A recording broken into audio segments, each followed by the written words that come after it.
Oke, Yorga. Pertanyaan pertama. Sudah ambil kuliah manajemen? Di jurusan gua Iya. atau di ISBM? Jurusan manapun? Manajemen sih Tingkat 4 kan biasanya udah. mengenal Ya? manajemen. Oke. Nah, kalau di situ kan ada tuh, kalau visi misi itu kan organisasi ya. Terus baru ketua atau eksekutif tuh punyanya dia policy, proker, dan proyek. Nah, pendapat lo gimana tentang kenapa di ITB biasanya kalau ada ketua apa tuh harus punya visi misi sendiri? Pendapat lo gimana? Ya, kita pernah bahas deh kalau nggak salah. Iya, nggak apa-apa kan Intinya buat kalau kata saya sendiri, saya sepakat kalau masalah kegiatan atau proker itu harus ada visi, tapi adanya tujuan. Tujuan itu sebenarnya adalah pemetaan dari si visi dan misi itu, sehingga semua tujuan proker harusnya mendukung keberjalanan visi organisasi tersebut. Gitu, Bos. Berarti untuk pencalonan apapun nanti sebenarnya ketua itu nggak perlu mengusung visi atau misi, tapi dia usung sifatnya polisinya. kepanitiaan ya, Iya. bukan organisasi ya. Kalau untuk organisasi gimana? Kalau untuk organisasi ya dia harus bikin visi sebetulnya, karena visi itu kan bisa terus diupdate ya. Kayak di perusahaan tuh ada visi 5 tahun, visi 4 tahun gitu ya. Tapi untuk organisasi mahasiswa saya sepakat visi satu tahun itu cukup, karena setiap 1 tahun sendiri udah ganti kepengurusan. Jadi Visi himpunan apa, setiap ketika si KHIM itu maju harus ada visi. Kabinet nih mau kayak gimana harus ada visi. Tapi ketika ada gerakan-gerakan yang berbasis kecil-kecilan program kerja itu cukup oleh tujuan. Kalau mau tagline nggak masalah deh, tapi itu bukan visi jadi tetap visi tahunan untuk organisasi. buat organisasi. Oke. Sekarang langsung ke topik pertanyaan kedua. Katanya kan ada yang bilang kalau misalkan ITB itu katanya sih gambaran Indonesia 20-30 tahun ke depan ya. Benar, oke? Nah, sekarang apa pendapat Yorga kalau dihubungkan tentang tadi dengan ada selentingan yang bilang lebih gampang minta maaf daripada minta izin kalau di ITB. Nah, pendapat Yorga gimana? Hubungannya 20 tahun 30 tahun depan sama minta izin apa? Iya kan, kalau misalkan kita bayangin kalau ada kegiatan instead of ngurus izinnya yang benar kan suka ya minta maaf aja ke satpam gitu, Pak, minta toleransi. Nah, gimana lo bayangin orang-orang yang di ITB yang katanya nanti megang Indonesia 20-30 tahun kemudian kelakuannya di luar kayak gitu. Ya, itu hubungannya gimana? Ya pada poin pentingnya yang namanya aturan itu harus ditaati kan. Poin pentingnya yang namanya aturan harus ditaati, tapi jangan sampai aturan itu mengungkung kita sehingga kita lebih fokus pada yang namanya administrasi dibandingin substansi. Jadi kalau ada orang-orang yang mengejar substansi tapi dia itu melangkahi suatu bentuk administrasi yang sifatnya ngeribetin dia gitu, itu sebenarnya secara relatif kita harus bisa mendebat ini salah atau enggak. Jadi pada poinnya saya sepakat kita harus sesuai birokrasi, sesuai aturan. Tapi ketika aturan itu terlalu mengikat kita, ya gak masalah kalau kita melangkahinya selama kita ngerti apa yang kita buat, kita bertanggungjawabkannya kayak gitu. Oke, boleh. Sekarang skip langsung ke pertanyaan ketiga aja ya. Nah, ini udah mulai bahas isu kampus nih. Oke. Katanya kan kabarnya tunnel itu mau dibagi jadi 3 zona perizinan dan semua kegiatan yang dilakukan di sana, kegiatan unit, kegiatan kemahasiswaan atau kegiatan unit yang dilakukan di sana itu diminta semuanya harus ada izinnya. Nah, kalau pendapat tuh gimana, Yor? Ya, selama izinnya itu tidak mempersulit, saya sepakat sih, biar gak ada yang tumpang tindih.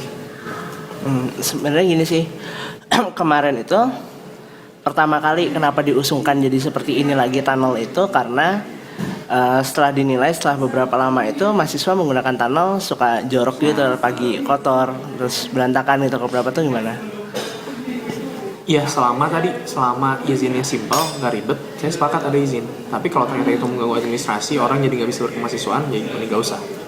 Nah sekarang gini sebenarnya di tunnel itu ada unit yang untuk berkegiatan dia harus masukin surat sebulan sekali, dan ada juga unit yang selama ini dilepas nggak usah pakai izin meskipun setelah rekonfirmasi dengan Pak Widianto dari SP sebenarnya semuanya harus ada izinnya. Kata lo gimana? Harusnya adil. Jadi kalau memang semua gak pakai surat, gak usah pakai surat. Semua pakai surat. Oh ya udah, oke. Skip ke pertanyaan selanjutnya ya.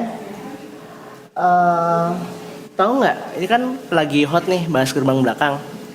Sebenarnya skop proyek atau proyek kayak apa sih yang mau dibangun di dekat gerbang belakang sana sampai gerbang belakang utamanya ditutup? Ada tahu ya bocoran-bocoran gitu tahu mungkin?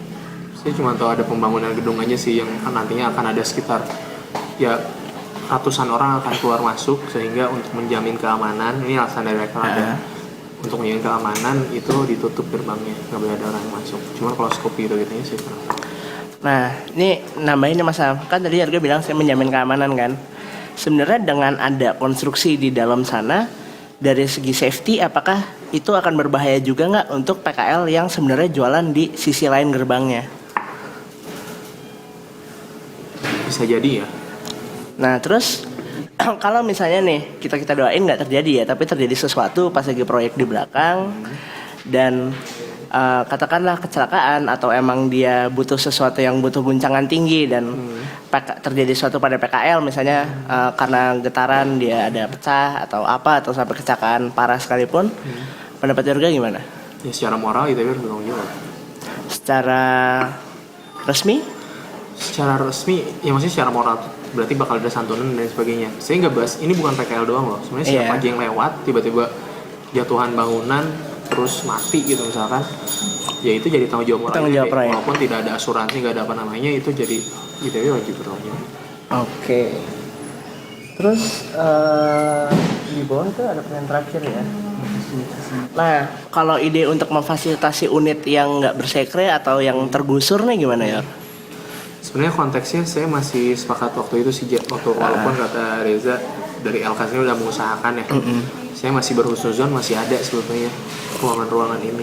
Ruangan-ruangan baru. Ruangan baru itu dari segi pembangunan gedung baru atau cari kayak di gedung saya nih di program studi TI sebenarnya banyak ruangan yang nganggur gitu. Ada ruangan nganggur. Ya maksudnya kita perlu petain aja. Kalau LSS kan nggak mungkin di lantai 3 main musik gitu ya. Jadi intinya masih ada kesempatan baik itu unit yang akan diusir dari tempatnya semula atau unit yang sampai sekarang belum ada sekre kayak UKT atau dan beberapa unit. Iya. Nah, jadi saya masih husnuzon akan ada ruangan yang bisa kita usahakan. Oke, terus tadi masalah ada yang lain yang mau nanya? Nggak? Nah, sekarang ada satu yang belum gue salin di notulensi gue ya. Ini saya mau nanya apa? Bagaimana sih nanti kalau misalnya naik jadi ketua kabinet atau jadi kru kabinet, di mana sih Yorga akan memposisikan katakanlah lembaga kemahasiswaan atau sarana prasarana atau mungkin kalau di generalisasi jadi rektorat itu diposisikannya di mana sih sebenarnya? Oke, saya coba bahas dulu hari ini ya. Hari ini kabinet hari ini memposisikan yang namanya rektorat itu sebagai orang tua ya. Sehingga dia menganggapnya sebagai orang tua yang kita sebagai anak tuh harus menghormati. Saya sepakat itu diteruskan, tetapi harus ada bad guy-nya dari kita.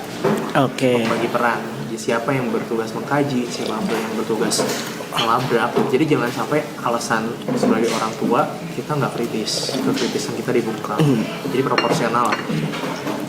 Kalau pandangan Yorga tentang misalnya rektorat atau lembaga kemahasiswaan atau ya tidak diposisikan sebagai orang tua tapi diposisikan sebagai partner, kalau menurut Yorga gimana? Partner bisa aja sih, itu punya masalah bahasa ya. Cuman saya lebih menganggap itu ya dia dosen tuh orang tuanya mahasiswa. Jadi tempat kita mengadu, tempat kita berbagi masalah, tapi juga kita harus kalau memang ada kesalahan kita kritis untuk mengatakan tidak atau menolak atau menuntut. Mungkin terakhir deh, misalnya ada kegiatan di bawah kabinet, lalu ada kecelakaan, terjadi sesuatu, katakanlah seburuk-buruknya ada mahasiswa meninggal gitu. Ini kan sesuatu yang kita nggak pengen, tapi pada saatnya terjadi gitu kan. Dimana Yorga sebagai misalnya nanti naik jadi ketua kabinet memposisikan diri, apakah berani menemani misalkan katakanlah LK Pak Brian menemui orang tua mahasiswanya, Bu saya ketua kabinet, kami ada kegiatan gini-gini, atau akan mengajak bareng si ketua panitianya atau yang pihak bertanggung jawab, ataukah ya sudah mohon bantuan pada LK lalu mengevaluasi di dalam. Kalau Yorga gimana? Yang pertama akan ikut datang.